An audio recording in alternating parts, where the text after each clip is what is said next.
Bonjour à toutes et à tous, bienvenue, c'est Crypto News, welcome everybody, j'espère que vous avez passé un excellent réveillon, bonne année à tous et à toutes, prenez soin de vous, prenez soin de vos familles, c'est super important, donc en ces temps qui courent. Donc on va parler aujourd'hui du Matic, des analyses techniques du Matic, voir où est-ce qu'il peut nous emmener ce super Matic, ce polygone, voir les targets 2023-2024, on va pas aller trop loin non plus, ça ne sert à rien. Voilà, donc on puisse en parallèle l'émission quotidienne. Donc voilà, je vous souhaite la bienvenue à tous et à tous. Merci pour les nouveaux abonnés. On est maintenant aujourd'hui à 500. Donc ça ne fait que de croître de jour en jour.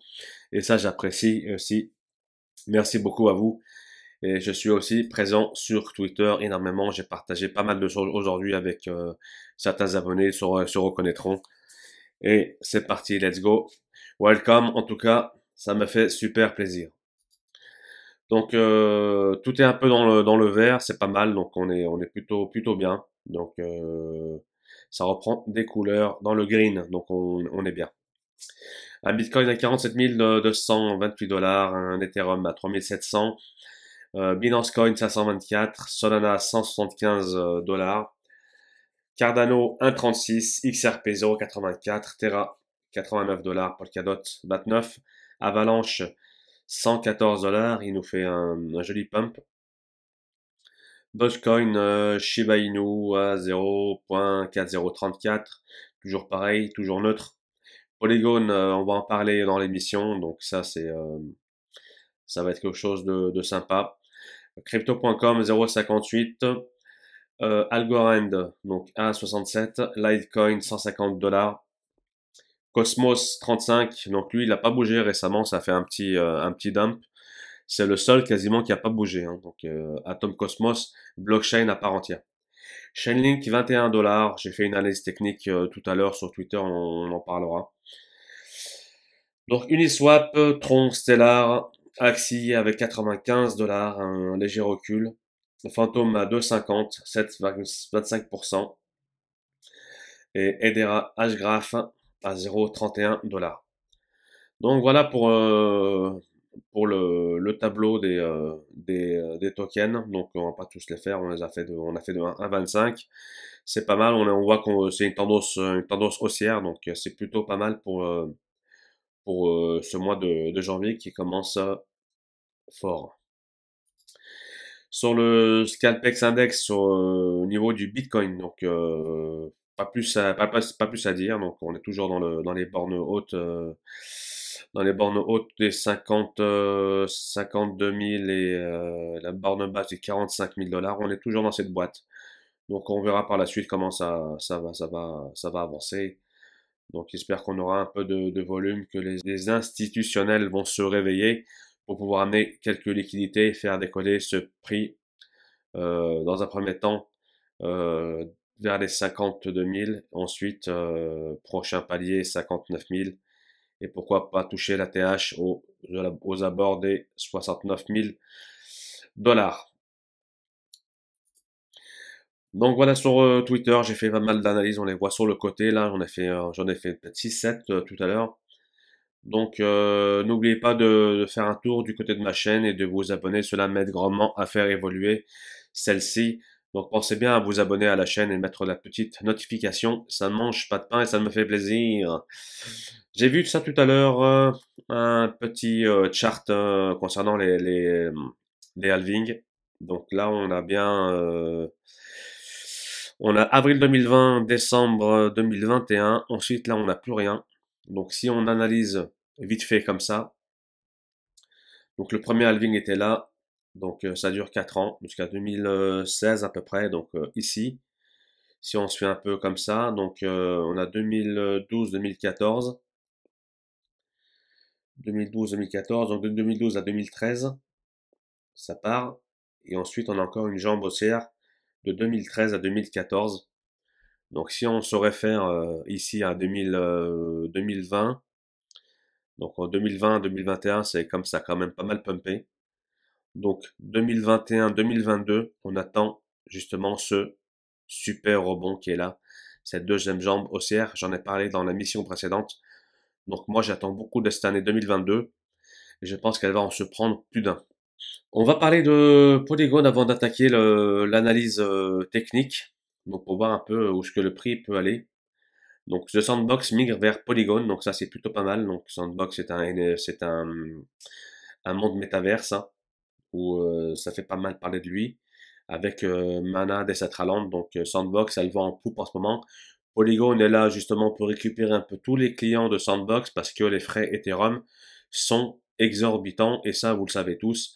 La moindre transaction aux frais de gaz, ça coûte un œil. Donc Polygon Matic, je suis allé sur le site de Cryptos et j'ai vu pas mal d'articles dessus qui sont plutôt positifs pour Polygon Matic. Donc Polygon Matic acquiert la startup Mir Protocol pour 400 millions de dollars. Donc Unstoppable Domain intègre la solution de scalabilité Polygon Matic pour réduire ses frais.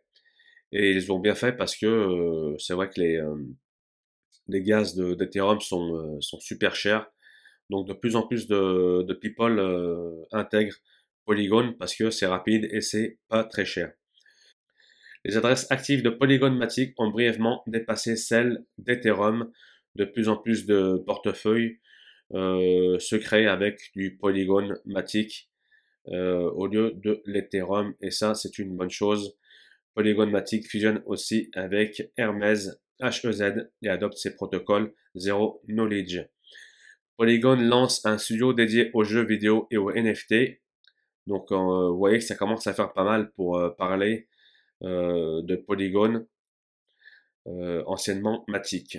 Revolut ajoute Chainlink, Polygon Matic et 6 autres tokens à son application.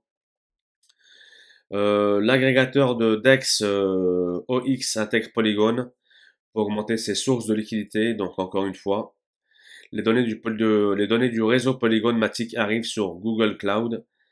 Donc il y a pas mal de choses qui sont plutôt bullish pour Polygon Matic. Donc voilà, c'est donc une couche de layer 2. Donc tout le monde passe par celle-là pour réduire ses frais de transaction. Et c'est pour ça que justement, Polygon a su montrer ses dents et faire preuve d'ingéniosité. Donc petit couac sur Polygon, Matic a 1,6 million de dollars volés sur Polygon.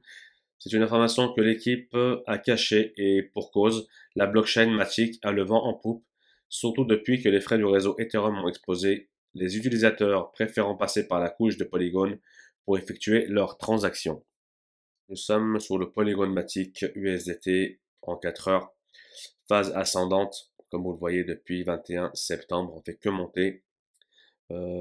Si on calcule un peu la phase de pourcentage à la hausse, on est sur un 186%, donc c'est énorme. 186% pour Polygon Matic. On a régulièrement des volumes, régulièrement des bonnes nouvelles dans les tuyaux pour le Layer 2. Donc ça nous fait que augmenter son prix forcément à la hausse. Donc là, il y a une consolidation qui est en train de je pense, qui est en train de se créer ici. Donc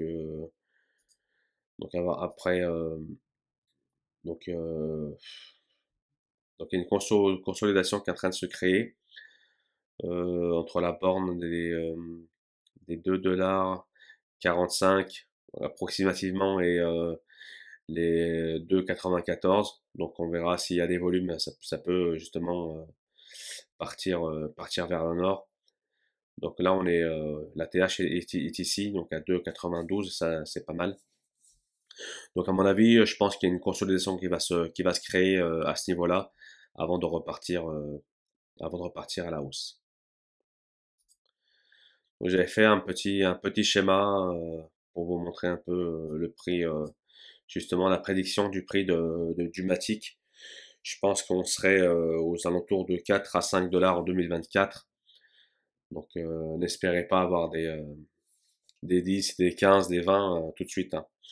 Donc là, 4 à 5 dollars, c'est déjà raisonnable pour ce prix et pour Matic, hein. Donc il est parti de très loin Matic. Donc arrivé dans 2 ans à 5 dollars, 4 ou 5 dollars, c'est déjà un exploit. Je vous passe le fantôme, toujours pareil, on est en 4 heures, donc bisous ascendant. Un point d'entrée, je pense, au 0,382, ça serait raisonnable. On a été rejeté au 0,618, un petit retracement léger. Je pense que ça va faire une petite consolidation comme ça dans ce coup-là. Et ensuite recasser cette résistance des 0,618. Et puis après, si on passe justement ici, on va se retrouver directement, je pense, aux 3 dollars. Et ensuite, premier temps, ensuite chercher les 3,50 $. Donc pourquoi pas pour Fantôme, mais belle configuration pour notre ami Fantôme. Le Chili's, je vois, on voyait une belle tasse séance qui était en formation, donc pourquoi pas. Donc une belle tasse séance, un récit en hausse à 63,54. Je verrais bien cette tasse séance là pour repartir à l'assaut des 0,382. Donc on serait aux alentours des 0,37 $. Donc ça serait pas impossible pour notre ami Chili's. Donc bottom trouvé ici, c'est un support qui a été longuement travaillé. Donc pourquoi pas nous faire une séance et repartir direction le Schnorr. Je vous passe un dernier augure, augure REP contre l'USDT, pareil. Donc on voit bien si on recule un petit peu, on voit bien que là on consolide depuis un petit moment, depuis le 4 décembre, on consolide et on cherche à aller toucher cette résistance là. Donc c'est 0,236 de Fibonacci. On voit qu'on a méché ici, puis hop, on a retracé. Et là on vient chercher l'assaut des 0,236. Donc il est à, ça serait les 20 dollars. Donc si on a des volumes, on pourrait se balader directement direction les 20 dollars et ensuite par la suite aller visiter le palier suivant au 0,382 de Fibonacci qui se trouve à 23 dollars. Et si on passe ces 0,382, bah c'est la porte ouverte to the moon. Voilà pour le rep augure qui nous fait une bonne conso. Donc on verra bien qu'est-ce que ça donne dans les prochains temps. Donc pour le Bitcoin, c'est pareil, 4 heures en USDT. Donc grosse conso entre les deux bornes, les deux bornes de 46 000 et 50 940 hein, à peu près les brouettes. Donc consolidation toujours pareil. Donc on attend qu'il y ait des volumes, on attend les institutions qui rentrent avec des nouvelles liquidités. Donc si ça on repasse au 0,382 ou 50 000 dollars, on passera ensuite à 54 000 et ensuite pourquoi pas retrouver notre ATH qui est ici aux 60 622 dollars. Donc on attend, on est dans l'attente pour notre ami Bitcoin. Donc on verra par la suite ce que le temps nous réserve. Voilà, c'est des crypto news pour cette émission qui tournait autour du Matic Layer 2. Donc n'hésitez pas à vous abonner à la chaîne si ce n'est pas déjà fait, le petit pouce bleu, le petit commentaire, ça ne mange pas de pain. Je vous remercie par avance, ça me fait toujours plaisir. Prenez soin de vous, à très bientôt. Ciao ciao.